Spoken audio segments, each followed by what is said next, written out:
Creo que la ley, más allá de que salga o no, ojalá salga como salió la ley igualitaria, que nadie pensó que va a salir, está instalado ya. O sea, los pendejos, los jóvenes ya están a favor de esto.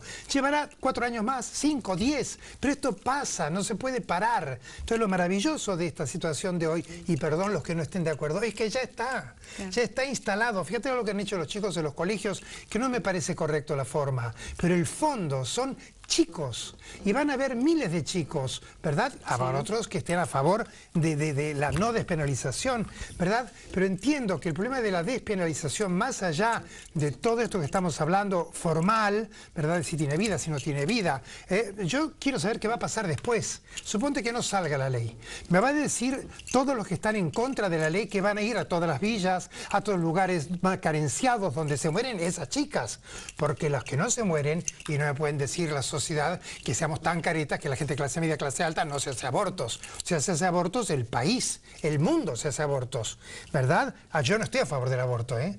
Yo no estoy para nada a favor del aborto. ¿Cómo voy a estar a favor del aborto? Estoy a favor de la vida. Entonces yo creo que lo que no puede estar a favor de la muerte. Entonces, si vos votás en contra, me parece muy bien, y luego salí a curar.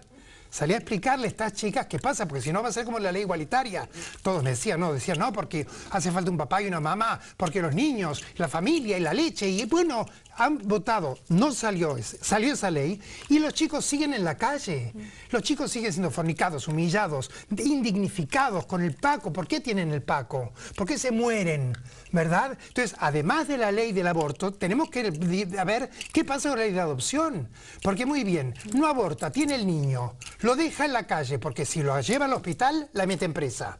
Sí. Entonces, ¿por qué abandonan a los niños en la calle sin haberlos deseado tener? Porque no los pueden llevar al hospital porque la meten presa. Esa ley debería también tratarse.